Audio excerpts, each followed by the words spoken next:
Келген таштандылардын баарын бир жерге үйүп коюп кетесиздер. Жаңы кендерди ачып, аларды көбөйтүштүн кереги жок деп ойлойм. Туристтерге да эмне деп жооп берериңизди билбейсиз да. Тоону томкоруп, экологияны бузуп, ошо сууларыбызды булгап, жанагы жайыттар деградация болуп. Негизи эле биз өзүбүздүн табиятыбыз коебуз деп аябай мактанабыз го. Канча акча таап алабыз, ошону гана санап, бирок канча акча жоготобуз. Коррупциянын деңгээли ушунчалыкка жеткен, жергиликтүү эл ишенбейт. Миллиондон ашык евро алынганда.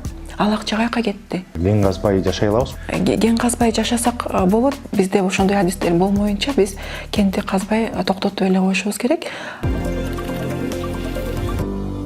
Салам, сиз медиа капты көрүп баштадыңыз. Менин атым Арген Бактыбек уулу. Биз Кыргызстанда эң эле мактанганыбыз ушу биздин тообуз, табиятыбыз.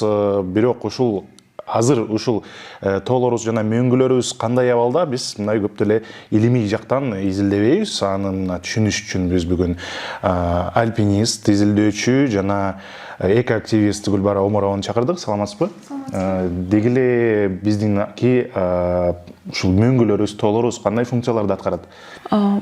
Биздин ошол өлкөбүз Кыргызстан 95% тоо менен тоолордон тургандыктан ошол биздин географиялык абалыбызга жараша мөңгүлөргө дагы, сууларга дагы азырынча бай өлкөбүз. Ошо мөңгүлөр, карлар, ошол биз бир нече туруктуу кар жана ошол батыйып кетүүчү кар деп 2-3 типке бөлөбүз. Ошо карлар төбөлүктүү карлар деп айтабыз да. Бизге ошол суу ресурстарын менен камсыз кылып, жана жеке эле бардык ошо экосистемабыз ошол биздеги жаратылыш байлыктары менен камсыз кылып турат.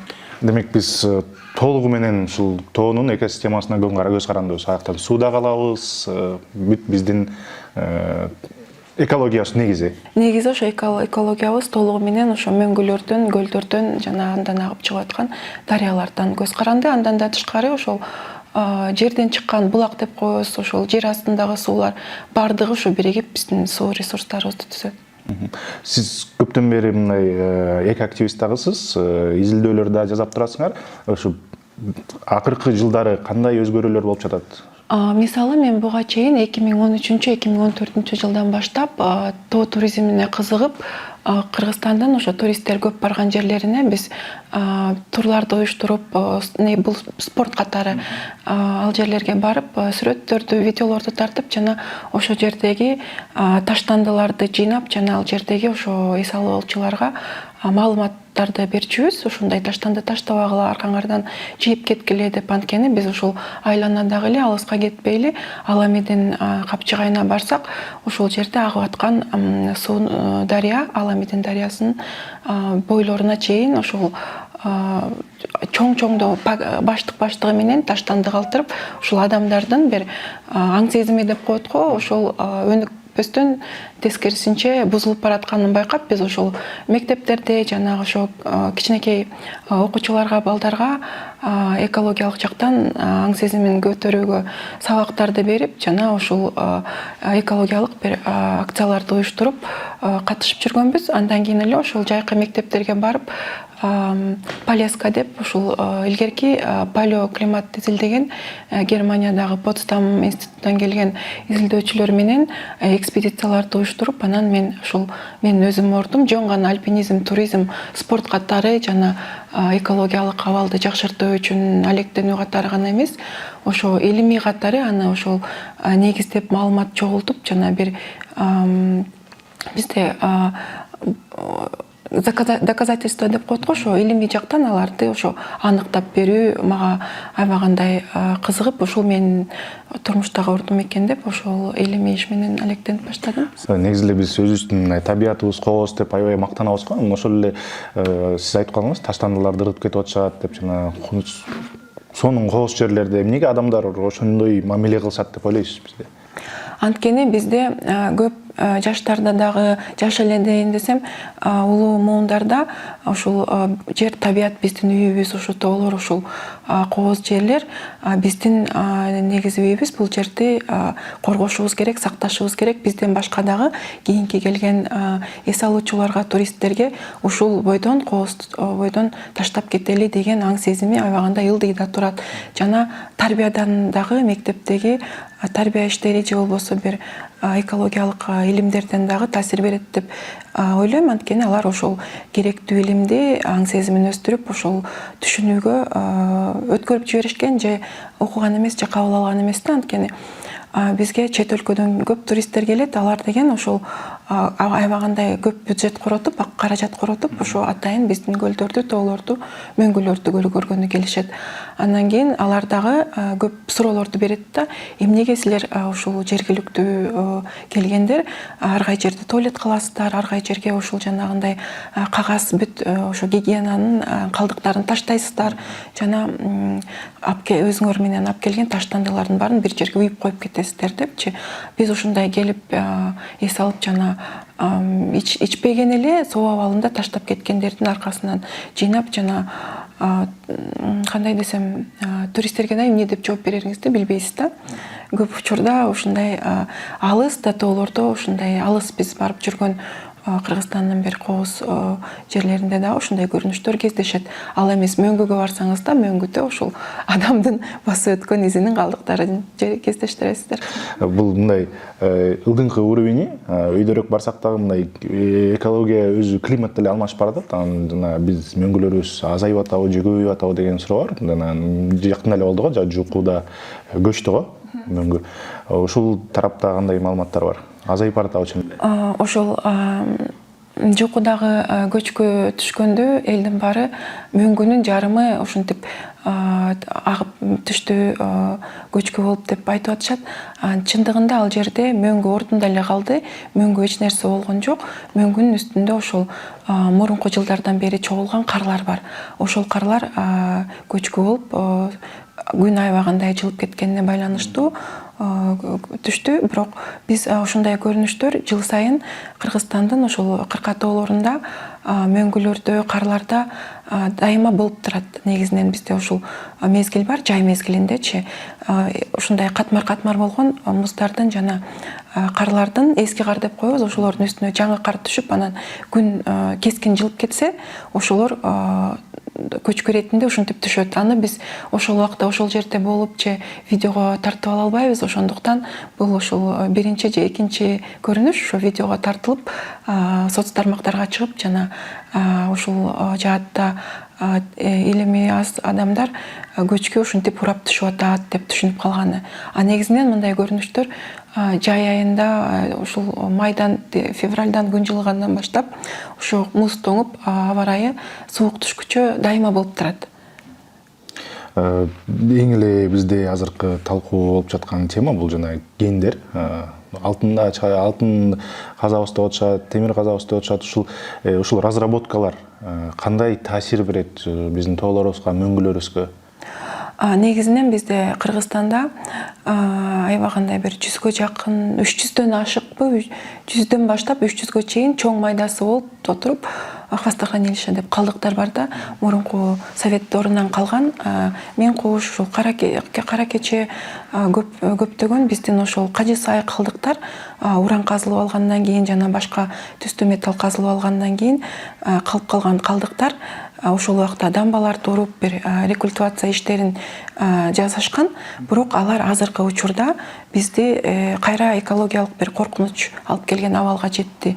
Анткени ал рекультивацияны дагы туура ошол реабилитация кылып, калыбына экологиялык жактан ордуна мурункудай келтире албайбыз, бирок бир аз ошо оңдоо иштери жүргүзгөндөн кийин аны улам барып карап, текшерип, баалап туруш керек да.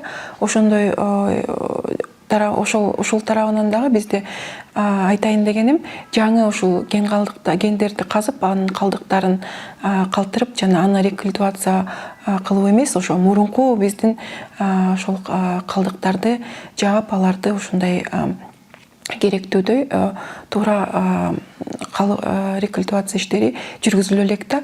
Ошондуктан биздин ошол аянычтуу азыркы экономикалык абалыбыз гендерди казып жана анын ошол алдын ала мамлекеттик тарабынан ошо компаниялар же мамлекеттин жеке ошол баалоо иштерди жүргүзүп, экспертиза жүргүзүшү керек. Андан башка дагы көз карандысыз ошо экспертиза жүргүзө турган уюмдар болушу керек. Экологиялык ушул уюмдар бизде аябагандай активдүү болуп, алардын ошол билүү деңгээли, билим деңгээли ушундай иштерге, акцияларга аралашып, аларды мониторинг кылып карап турушу керек. Же болбосо жергиликтүү эл дагы кошумча катышып, жергиликтүү элден түзүлгөн комиссия дагы абалды көзгө алышы керек, көзөмөлгө алышы керек деп ойлойм. Бул менин оюмда. Анткени биз ошол жаңы андай кен калдыктарын калтырып, аны кайра рекультивация кылууга эч кандай экономикалык жактан дагы эч кандай каржыбыз жок. Жана улам Кытайга же Россияга же дагы бир башка ошол Европадан келген жана гранттарга аларды көбөйтүп алып отуруп, карыздарды көбөйткөн ошол абалга туш болобуз. Анткени азыркы эле мурунку совет дорунан калган хвостохранилище деп коебуз, ошолорду кайра ордуна келтирүү үчүн эле 80 миллиондон 80 аябагандай көп, бир 80 айланасындагы миллиардтаган ошол акча керек болуп атат. Демек, жаңы кеңдерди казгандан мурда мурункуларды хвостохранилищелердин Аларды изилдеп, алардын ошо айланасында көп жерде биз билебиз, айылдар бар, адамдар жашайт. Аларга кандай изилдөө жүргүзүш керек, кандай экологиялык, ден соолугуна, медициналык тармактан. Негизи эле бизде азыр ушундай изилдөөлөр болуп жатабы? Мындай изилдөөлөрдү окуй элекмин, жаңыларын. Бирок буга чейин ошо 2013-12 жылга чейин чет мамлекеттен келген фонддордун негизинде ошол изилдеген изилдөө отчетторун көргөм интернеттен. Алар ачык булакта, ошо ким кызыкса таап окуса болот. Азыркы учурда биздин ошол СНГ Россия мамлекети ошол акча бөлдүрүп, ошол калган кен калдыктарын ачылып калган жана айланадагы адамдарга, айылдарга, жашоочуларга бир коркунуч алып келе тургандарын ошо кайрадан жакшыраак абалга келтирип, көптөгөн гранттар бөлүнгөн. Бирок аны бизде кандай иштетилип жатат, бизде өлкөдө эң негизги көйгөй коррупция болгондуктан, эң биринки бийик деңгээлдеги коррупция, андан кийинки башынан баштап аягына чейин коррупция болгондуктан ошол жерге ошол бөлүнгөн акчалар жетип, рекультивация иштери толук туура жүргүзүп жатабы, аны ким ошо көзөмөлгө алып кайра кабыл алып атат, текшерип атат, баа берип атат, оценка, мониторинг, ошолор эч кандай бир дайынсыз да, ачыктык жок. Биз ошо прозрачность деп коебуз го, ал жөнүндө жазылат. Ушундай президенттердин жолугушуусунда 2018 жылдан ошол бери 2-3 жолу окудум. Ошол Мин Кубуш жана Кажы Сай жана анын айланасындагы коркунуч алып келген ошол кен калдыктарына биз грант алдык. Аны биз ошол кайра оңдойбуз деп. Ал жер оңдолду, эмне болду? Кайра бир жыйынтык жок.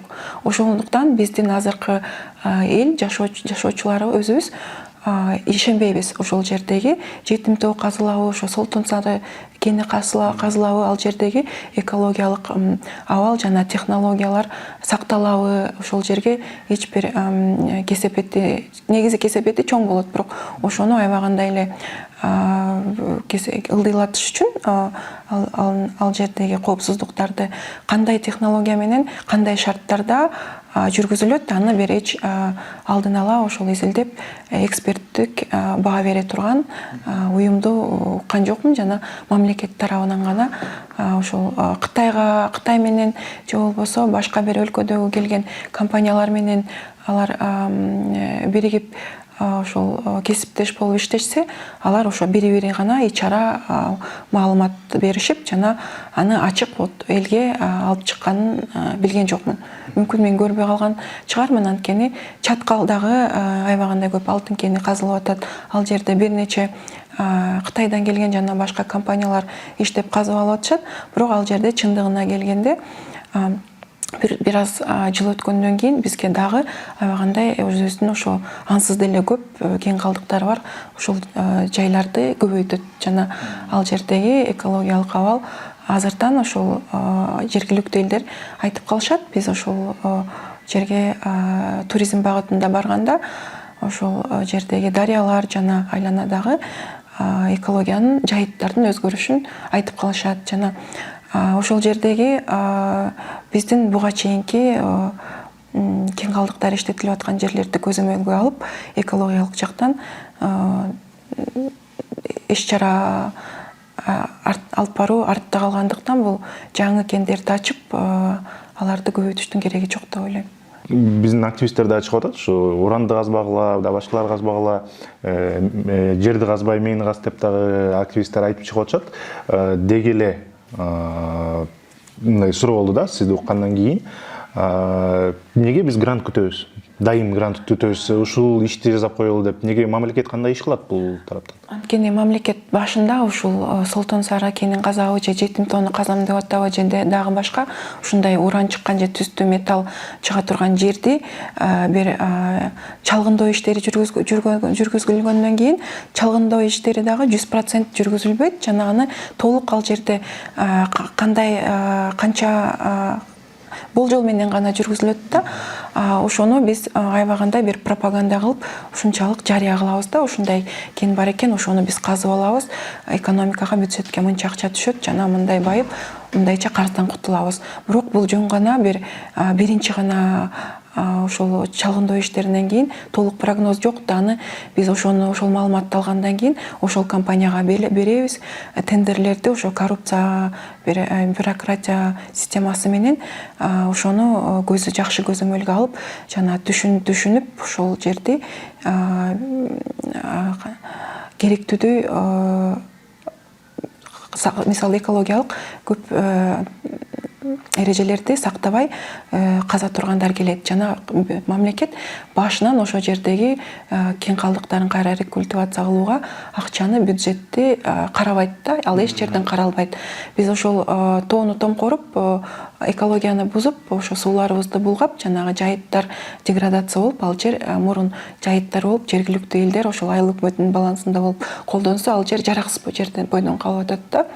Ал кандай урон алып келди, кандай коркунучта турат, аны эч ким изилдеп жазып, ал жерде ошо изилдеген жок да. Анан ал жердеги калган жерди биз эми рекультивация кылышыбыз керек деп чет элден Европа ошо биримдигинен көптөгөн ошол акчаны алабыз. Акчаны алгандан кийин ал акча да ал жерге жетпейт. Жолдо жоопкерчиликти эң биринчи этап жана разработка план болуп жатканда эле жоопкерчиликти башка жерден алып алабыз акчаны, анан кылабыз деп мындай пландаштырылат. Туура айтып атасыз. Анткени биздин активисттер жана кен казууга, уран казууга туура каршы чыгып аткандар, алар аябагандай туура демилге менен чыгып жатышат. Анткени алар ошо көзү жетип, бизге кандай пайда болот, негизи чын эле пайда болобу же болбосо көп башка мисалы чаткалдагы кен казып аткан жерде, алтын казып аткан жерде Кыргызстандын мамлекеттин үлүшү жок. Болсо да бир аз пайызды түзөт да. Алар ошону түшүнөт. Бизге эч кандай экологиялык бир катастрофа, коркунучтуу, аянычтуу абалдан башка бир нерсе көтөрүлүп же өзгөрүүнү ачыктыкты күтүшпөйт. Ошону түшүнгөндүктөн алар каршы чыгып атат. Мен дагы ошо каршымын. Анткени мен ошол жерде ошол көптөгөн мен барган жерлер ансыз деле бул антропогендик адамдардын бир киришүүсүз эле өзү климаттын өзгөрүшүнөн эле ал жер бир аянычтуу абалда турганда казып өтер бир коркунучтуу көбөйтпөй эле коюш керек деген көз караштамын. Анткени биз ошол сиз айткандай башынан ошол жерге биз жакыр мамлекет болгондуктан биз андай бир экологиялык жактан кырсык болобу же бир коопсуз абал болобу, ал жерди биз оңдоп же болбосо ошол жерге ошол МЧС деп коет. Биздеги МЧС дагы андай иштер каралган эмес да. Азыр бул суроону сизге бербей кое албайбыз. Жетим тоону азыр казабыз деп жатышат. Деги эле ал жерде кандай изилдөөлөр болду беле? Чын эле ал жерде темир барбы жокпу деген да суроо болуп жатат да. Эгерде казып баштаса, кайра эле Кумтөрдүн же башка кеңдердин эмеси кайталанып калбайбы деген суроо бар да. Бул деген аябагандай ушул кылдат жана көп жактан изилдей турган маселе. Негизинен ушул жетим тоону, жетим ушул кырка тоолорунда ал жерде биз ошо жергиликтүү эл, жергиликтүү геологиялык уюмдарбы, ушул эле биздин негизги туристтер, геологдор дагы барып буту баспаган жер да.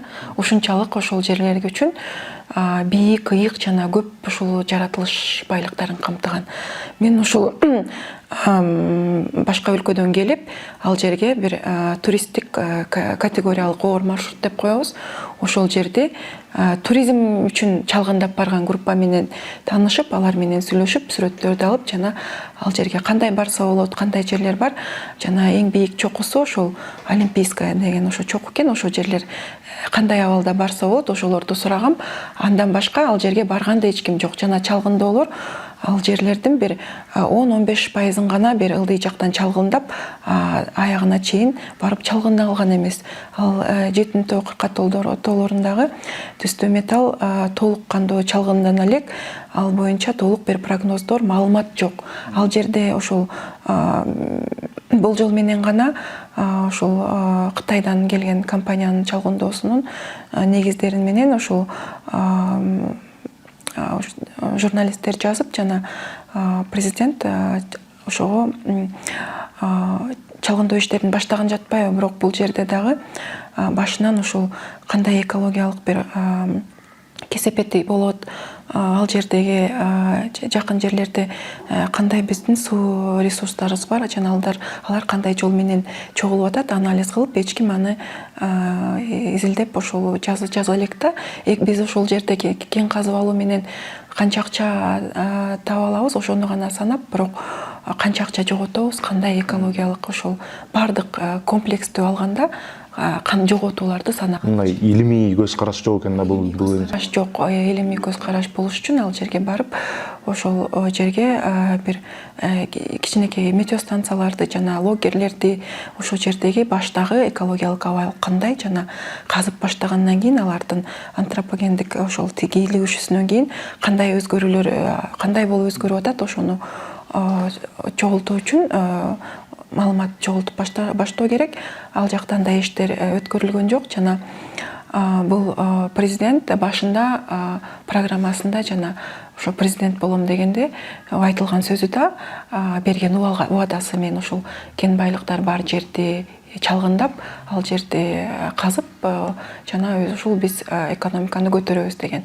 Бул азырынча бир практикадан аябагандай алыс нерсе.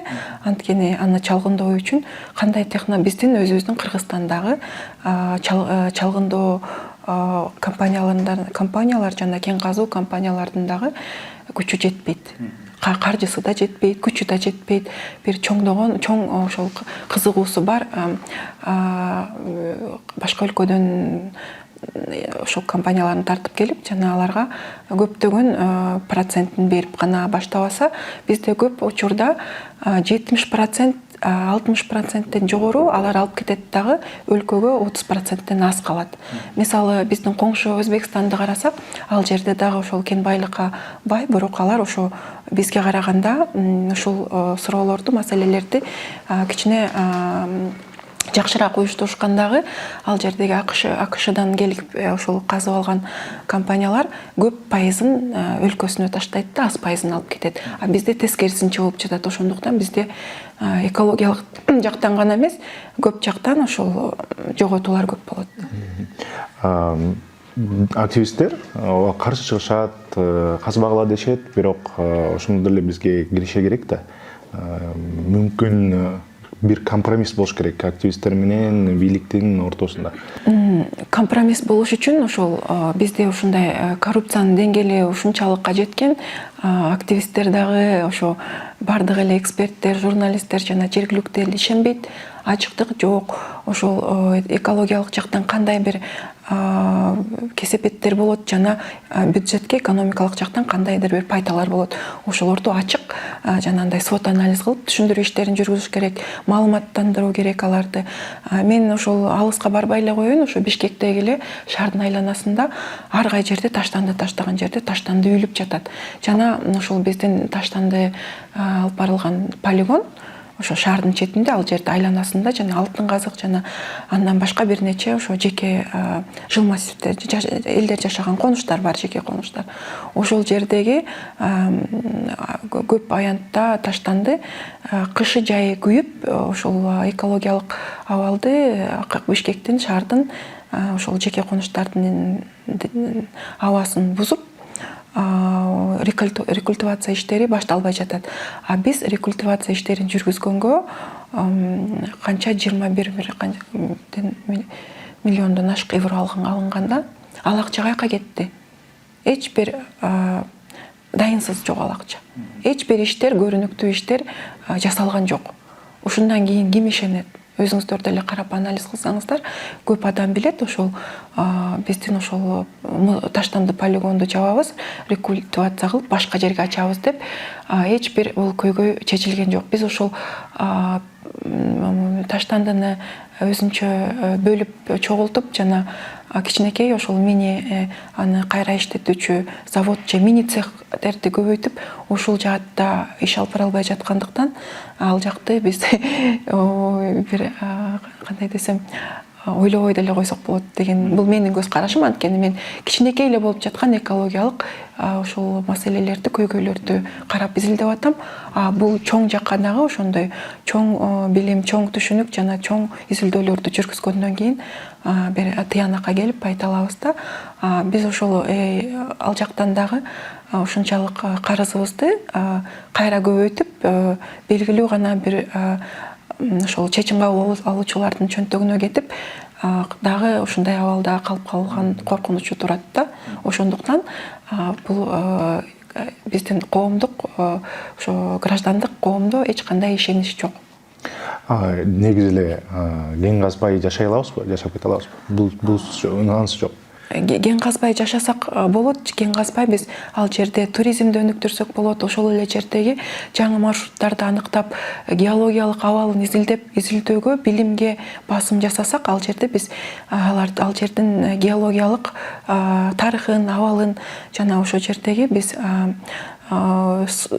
резервуар же жанагындай суу сактагыч бир нерселерди куруп, сууларды топтоп жана экотуризмди өнүктүрүп, геотуризмди өнүктүрүп, ошол геологиялык бир экспедиция же бир ошол жерлерди изилдөөгө, башка бир чет мамлекеттеги илимий изилдөөлөрдөгү долбоорлорду тартып келип, ушундай кичинеден баштап өнүктүрсөк болот. Биз ошол илимий жактан жана бардык жактан экспертиза жүргүзүү, экологиялык коопсуздуу жана кесепеттерди аныктап, прогноз анализдерди жүргүзүү тарабынан бизде ошондой адистерди аз да болгон илгерки Советтер Союзунан келаткан геолог адистерибиз акчага сатылып кетип, чындыгын айтканда бизге туура, анык абалды түшүндүрүп жазып бербей атат да. Буга комтор мисал. Ошондой адистерибиз жаштар келип, ошол адистерге биз кичине бизде ошондой адистер болмоюнча биз кенди казбай токтотуп эле коюшубуз керек. Кендин ордуна жанагындай туризм, башка долбоорлорго басым жасап, ал жакты изилдеп гана аны кийинки муунга сактап күтүп турсак болот. Анткени бизден кийинки ошол жаштар ал жерде мүмкүн жаңы технологиялар өнүгүп, экологияга аз кесепетин тийгизип каза турган технологиялар менен алар ошону колдонот деп үмүтүбүз бар.